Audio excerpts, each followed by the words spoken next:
Welcome to A1R Psychic Radio here on Moonstruck TV with Amanda Hall Psychic, all the way from the Gold Coast in Australia. I hope wherever you are in this amazing planet of ours that you've had a sensational sort of week. It's been a really mixed bag, hasn't it? I mean, you know, we saw the funeral for the Queen and a lot of people were glued to their television sets around the world. And I think that sort of made all of us realise that we are only here for a short time. And I know a lot of people were sort of in a strange sort of mood with the news of that it sort of made them sort of realise that they've got to value what time that they do have here on Earth, that, you know, it can be snatched away from us at any time.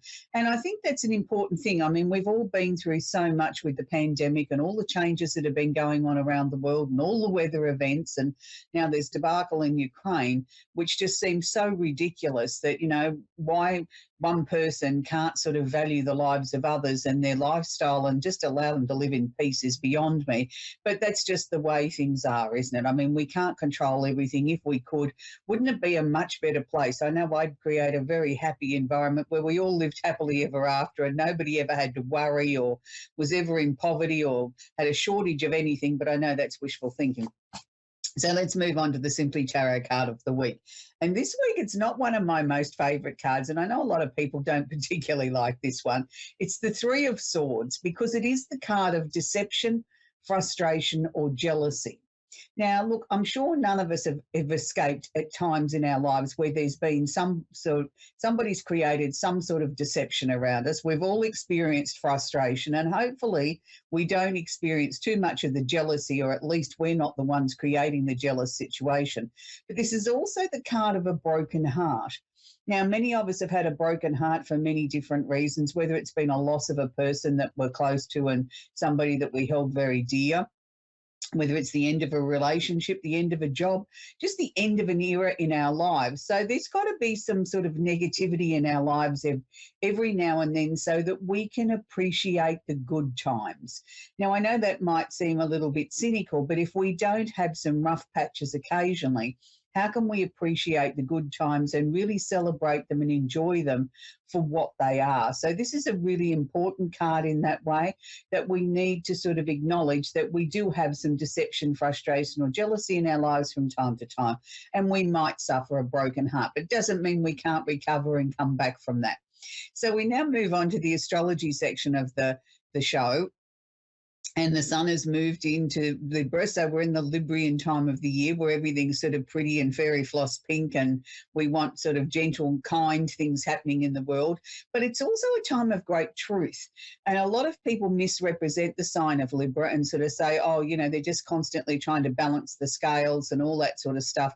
You really can't take them seriously. Some of the most powerful people in the world have been born under the sign of Libra. Some of the world's greatest musicians and songwriters, John Lennon comes to mind. He was a Libra, but it's also the sign of truth. It's more high court judges and people in the legal profession are born under the sign of Libra because they have the ability to weigh the options, to look at all the information that's being presented and then sort of weigh it all up and bring down their judgment or their findings. So don't ever underestimate a Libra. If you've got some Librian friends, don't take them for granted. Don't think that they're a pushover, because while they're allowing you to think that, they're actually calculating and working things out in their mind and getting ready for their next step. So the sun in Libra is actually sitting in opposite ends of the zodiac to Jupiter in Aries. Now, Jupiter is the planet of expansion, opportunity, and luck. Jupiter is currently going retrograde at the moment, which means it's seemingly going backwards in our universe. It's sitting in Aries, which is exactly the 6 signs opposite the sun in Libra. So when we've got the sun in Libra and we've got the Jupiter in Aries and they're opposing each other, it's sort of almost like they're having a tug of war. So this doesn't necessarily mean that everybody born under the sign of Aries or Libra is going to be at odds with each other or go into a battleground or anything like that. It just means maybe you need to sort of look at some of the goals that you're trying to achieve. Is there maybe a little bit more work that needs doing on it? Is there maybe another angle you need to look at that you haven't? Is there something that you're ignoring? It may just be, it might not be the time to really push forward at the moment. Give it a day or two and sort of just allow the dust to settle and then come back and revisit it. And you might have some other amazing ideas or are the breakthroughs that just aren't there at the moment. So it's not necessarily a bad situation. It's asking you to just reevaluate, reassess, take your time. It's not the time to push forward. It's the time to sort of gather as much information as we can and then look at things from that perspective that, yes, there's opportunities there. Yes, there's breakthroughs there, but maybe we just need to sit on our hands for a little bit longer because there's might be some more information or some better opportunities just around the corner if we're patient. And I know patience is one of those words that most of us don't like. We sort of almost look at it as a swear word, because when someone tells you to be patient, you think, oh, not again. You know, I really want to get going with this project, or I really want to get going with the whatever it was that I was planning on doing today, and someone's saying to me, no, well, you can't do it just now. I know for me, that sort of, I don't like being told no. And I don't like being told to be patient. I feel that we spend so much of our time being patient in our lives that sometimes you just want to break through things and sort of knock down the barriers and go for it. Well, this is not one of those times. This is the time I really am stressing, particularly if you're a Libra or an Aries. Just be patient, work with what's in front of you. Don't try and push anything too far. It's a time to gather knowledge and information so that when the pathway clears in a couple of days, then you'll be ready to pounce and ready to act with great determination and know exactly what the moves are or the things that you need to achieve or what needs to be said. So we also have Saturn, the planet of discipline and opportunity, sitting in Aquarius. Now, Saturn's been in Aquarius now for a couple of years, so it's been sort of a time where Saturn's been trying to sort of really teach Aquarians some lessons that sort of, you know, sometimes you've got to be patient, you've got to work through things. Not everything is sort of coming to you at great speed at this moment, but it's also a time of great revelation where we find a lot of wisdom that maybe we didn't have before that we're able to bring about now, the wisdom in our lives, which is a good thing. It's not a bad thing. So Saturn is actually making a beautiful aspect, which is known as a trine, which means it's ease, it's flow, to Mars, the planet of action and opportunity, sitting in Gemini. Now, when Mars is in Gemini, Mars feels very, very comfortable here. It's a time of great ideas, of things coming out of nowhere, of being able to sort of say, wow, isn't this amazing? This is exactly what I want. Things are going really well. I've got ideas coming with the snap of my fingers. I feel really motivated. I feel really excited. And I feel like I'm really ready to take the world by storm. So if you happen to be an air sign, which is Libra, Aquarius, or Gemini, this is the time where, with a little bit of planning and a little bit of foresight and really looking at the rigors of opportunity that are there, but looking at it from a point of view that, okay, here's the framework that I've got to work in. Is there a way that I can step outside of that framework? Is there some sort of light bulb moment? Is there some innovative, new, different way that I can still work within the parameters that I've been set, but maybe I can approach it or come from a different angle or shine a different light on this, that we can really start to get some ideas percolating over and we can really start to move forward. It's a really, really positive time. So at this time of the year, we seem to be really focusing on the air signs because we've got the Sun in Libra, we've got Jupiter in Aries, but we've also got this real emphasis of Saturn making this beautiful trine aspect to Mars in Gemini. So it's a time when there can be some really creative thinking, outside of the box sort of moments, things that can happen very quickly. It's a time where we really are going to be in our minds. Now, that also goes for the other 9 signs of the zodiac. It's a time where there can be some really great breakthrough moments. It's a time to not go out without sort of a device that you can record a message and take a note or write it down on a piece of paper and put it away for later, because there's going to be some brilliant ideas that are going to come out over this next week. And I wouldn't like you to miss them. It is a great time for conversation, not necessarily maybe the right time to knock on the boss's door and ask for a pay rise, but certainly is the time to sort of pick up the phone and have that chat with somebody that we haven't had time or, you know, been too busy to be able to do recently or whatever, or if there's a difficult conversation that needs to be had. Now would probably be the time that I would be suggesting that, you know, we're formulating it, we're getting it ready, we're getting ready for what we want to talk about. Even if you're not ready to sort of talk about it today, you may be in another 3 or 4 or 5 days' time, but you can start to get it straight in your mind. We also have Mercury, the planet of communication, is conjunct or holding hands, Venus, the planet of love and affection. They're both sitting in Virgo. Now, Mercury's been retrograde since about the 9th of September and will be retrograde until October 2, which is getting very, very close now. It'll be over the weekend that we see the end of the Mercury retrograde. Now, just because Mercury retrograde finishes on October 2 doesn't mean that all of a sudden everything becomes right with the world. I always allow another 36 to 48 hours past Mercury retrograde to really allow Mercury to gather momentum again to get ready to go forward. So with Mercury retrograde, it's always not the greatest time to have that in-depth conversation, and that's why I suggested maybe leave it for a day or two, but you can start to formulate it. It's a time where I think that we really should be sort of looking at the things that we've neglected. Is there jobs on our desks that we haven't got around to? Is there things that we've been putting off? This is the time to do research and sort of not necessarily have great conversations with people unless they're absolutely necessary, because sometimes they're not listening or we're not clearly sharing with them the information that we want to get across. It's the time we become tongue-tied and things come out wrong. Now, with Mercury here conjunct Venus in Virgo, it means that there is some tricky times ahead for people in love relationships. It can be that time where you say something and somebody else snaps or doesn't hear exactly what you say, and then all of a sudden there's a few crosswords and then we're into a full blazing row or an argument. So this is the time to be a bit careful, particularly over these next couple of days. For others, this can be a perfect time to meet somebody new where there's no illusion there. You meet somebody new for the first time and you might go out on your first date and it's like, wow, this is really different. This is really a grown-up relationship. This is what I've been searching for a long time. There may not seem a lot of magical chemistry there. Just be patient. That will come. It's sort of more on a, if you're meeting somebody and going out on that first date, it's a very analytical sort of date. It's like we're really putting them under the microscope and analysing whether they're worth our time. So just give it a little bit of time. The magic will develop if it's meant to, but it's a really positive time. It's a time when we can get to the bottom of many, many issues that have been bothering us for a very long time.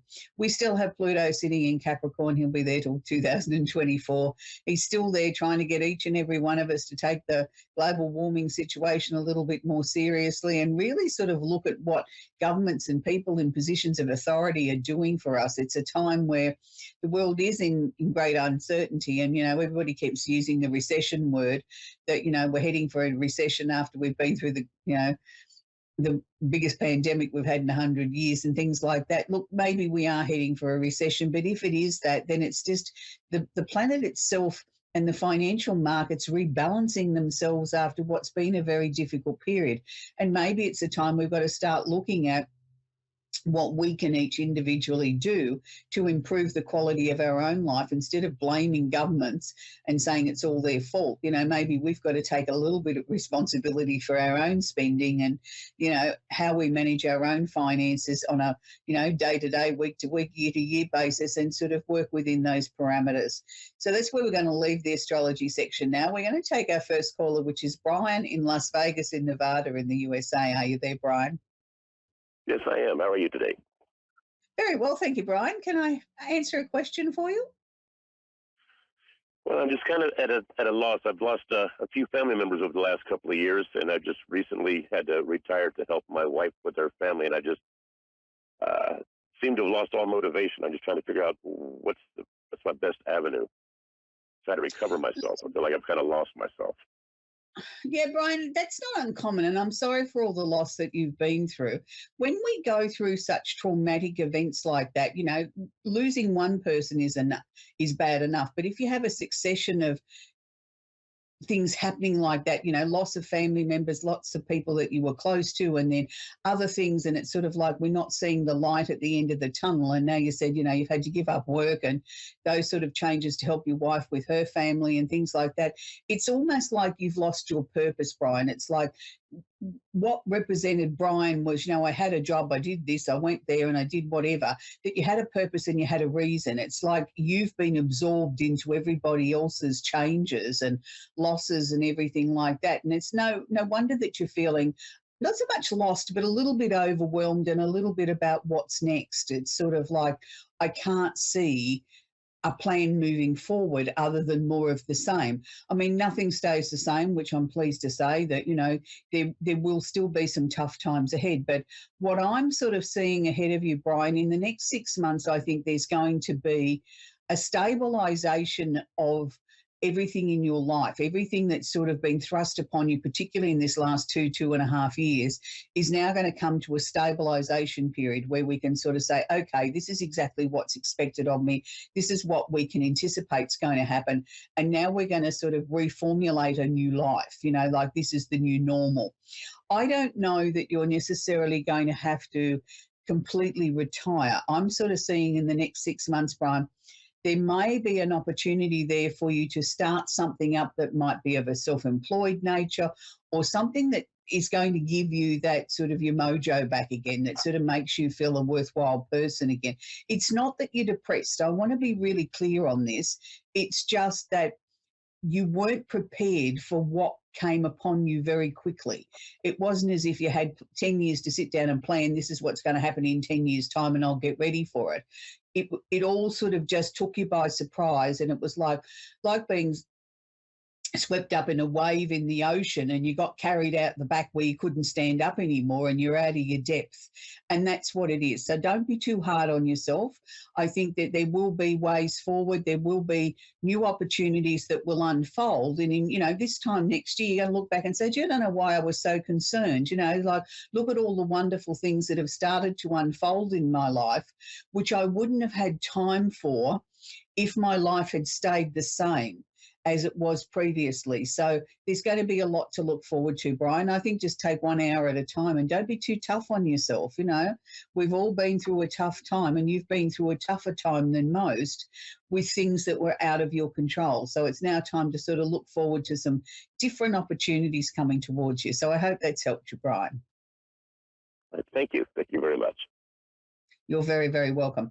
We're going to talk with Mary in Minneapolis in Minnesota. Are you there, Mary? I am. Thank you so much for answering our call. Oh, you're very, very welcome. Do you have a question I can work with, please, Mary? I do. I am standing here with my daughter, Claire, and it's her sweet 16th birthday today. And she was wondering if you could look ahead and see what kind of blessings are coming her way and what she can do to, I don't know, Claire, have a better year. Okay. Well, happy birthday, Claire. I wish we were all 16 again and know what we know now. Wouldn't that be nice, Mary, to have the knowledge we've got now and the wisdom, hopefully. But Claire's, a very vibrant, alive young lady, and I know she's going to do well. It's interesting because what they're showing me is Claire has got so many opportunities ahead of her. It's like any, mini, miny, mo, which one will I pick? And I don't know that necessarily at 16 we have to set everything in concrete about where we're going and what we're going to be doing with the rest of our lives. I think, we can have that opportunity to sort of have a little taste of this and a little taste of that and see what might come out of it. Claire might hit me when I say this, but I still see quite a few more years of study and schooling ahead of her yet. I know she's only 16, but I'm sort of seeing that well into her 20s. And this will be by choice. It's sort of like as she achieves one particular goal or one particular area of her education, it'll lead her on to then something else. And it's like, is this ever going to stop? Yes, of course it will. But I think there's going to be opportunities that she can't even begin to imagine at the moment. The doors are going to fly open for her with opportunities for education and learning than only other people dream about. So it's like, enjoy being 16, Claire. Enjoy the fun and the excitement and the wonder of the world and, enjoy your friends and enjoy the freedoms and things like that. But also remember there is a more serious side to life, and don't neglect that as well, because you have so many skills and so many gifts that I don't want to see you waste them. It's like, you can be very popular, you can be somebody that everybody wants a piece of, but you've also got to remember that Claire's got to look after Claire too. It's always great to want to help people and be there for people, but you've got to be number one. You've got to be the number one person that you take care of. And, it's nice to have love in your life and all those sort of things, but please don't lose sight of the goals and the things that you want to achieve in your life. And if, the right person is by your side, even if some people people say, oh, you're too young to know what love is at 16 or 17 or 18. I don't agree with that. You know, love doesn't necessarily come at a particular age because we're ready for it. But if you've got that right person by your side, they won't stand in the way of your dreams. They'll do nothing but encourage it and you know, try and help you to sort of achieve those sort of things. I think there's going to be many opportunities for you, Claire. It's interesting because to me, it's sort of like on one hand, you've got the ability to take the world by storm. You're incredibly intelligent and you can move mountains with, you know, your enthusiasm and the things that you want to achieve. And then there's another part of you that says, I just want to be 16 and I just want to enjoy what a 16-year-old should enjoy. And I think we need to encompass it all. I don't think we need to say, well, you can only have this or this. I think you can have a bit of everything. And I think that's the really important thing. You're a very, very wise young lady, Claire. At the age of 16, you've got, you know, the wisdom of somebody way older than you are. And I'm sure that's been something that's been probably pretty obvious to Mum all the way through from the time you were a little tiny tot that, you know, you were always ahead of your years in wisdom and you were the person that even in the playground other kids came to for advice or comfort. That'll probably never change. But I can't emphasise enough, Claire, that I want you to make sure that you put yourself first. That's really important because it's nice to be helpful, but you can't help other people if you don't help yourself first. So I hope that's helped Mum, that, you know, Claire, to sort of understand where her life's heading. And she's such a very special, unique young lady. You must be very proud. I am, and thank you. That is a good point. She tends to help others ahead of herself sometimes. You know, when she was young, my psychic things went like through the roof. And now that she's older, she doesn't really tap into that. Is that something she just enhanced in me, or was that our gifts together? No, it can be gifts together. And it's interesting because children are extremely psychic up to the age of about 7. And then all of a sudden the logical part of their brain kicks in and it's like they don't have imaginary friends or they don't see people in spirit anymore because that logical, rational part of us kicks in. It's interesting because if I can come back to Claire for a minute, when I was talking about helping too many other people, it's a syndrome where we're rescuing too many people. And Claire has that ability to want to rescue people. Now, I know it sounds a cruel thing to say, but if you're walking down by the beach and Claire sees somebody drowning, I wanted to keep walking instead of going out there and trying to rescue them because they're just as likely to drown her in the process of her trying to rescue them. And it's a hard thing to do when you're naturally born a rescuer, is to be able to sort of say, well, okay, I can help you to a certain point, but then you're on your own. And that's going to be a really tough one for her. But it's something I think that she's also inherited from you too, Mary. You were a bit that way as well. It's just sort of over the time you've had to put other things first, like your family and other things like that. But you really struggled with it too. So it's interesting because there'll always be a very close bond between the two of you as far as you know, some people call the mother-daughter link. I'm going to call it a psychic link. There's a soul link there between the two of you. And it's not just because you're related. It's like you would know even if she was thousands of miles away if something was wrong and vice versa. So that's a link that'll never change. And it's interesting because I think you've got some changes coming up in this next 12 months too, Mum, that, you know, there's a couple of things that are coming towards you that you're going to have to make sudden decisions on that maybe hadn't been planned for. And I'm not going to say they're bad. I'm just going to say they're going to take you by surprise. And once it all settles down and you make the choices and make the changes, you'll see that it was precisely the right time. It wasn't something that you had planned. It did just, the universe brought it towards you and said, this is the time. So just be aware of that. I think there's some really good things to happen in this next 12 months for the two of you. It's going to be a little bit tough for you, Mary, though, to be able to sort of let go of Claire, isn't it, when the time comes for her to go off to college? Yes, I think so. I know so. I know you're, as much as you're going to be happy and excited for her, I think there's going to be a major part of you too that will really feel the pull and really feel the, not so much sadness, it's sadness, happiness and everything all rolled into one, but it's sort of like, oh, I hope she's going to be all right. But you've got to remember you've given her the best tools in her toolkit to go out into the world. She's a very strong, clever young woman and she's going to do very well. So I happy birthday again, Claire, and I wish both of you great happiness and success. That's where we're leaving Mary and her daughter, Claire. Thank you so much. You're very, very welcome. So we've come to the end of the show again, and it's always interesting because each week I try and pick a particular song to leave you with as something to sort of think about or to just listen to or sing along to. And this week when I was getting ready for the show and I didn't have a particular song in my mind or something that had jumped out at me, and I went through my file on YouTube to sort of look at the sort of music that I play, a lot of very different sort of music. And one particular person jumped out at me. And I thought, no, and I kept looking, and then I just kept on. It was like he was illuminated, so I went with him anyway. And it's the one and only Don McLean. I think he is the greatest storyteller. He is an amazing musician. I've had the good fortune of being at in a concert, well, I suppose you'd call it a concert. I got to see him live, and he was absolutely amazing. I was a couple of feet away from the stage, and it was like he was just sitting in my lounge room singing to me. So I'm going to leave you with the classic song called Vincent. And if a picture could paint 1,000 words, that's definitely what Don McLean can do. And that's the message I want to leave you with this week is the words to Vincent. Have a great week. We'll see you next week. Bye for now.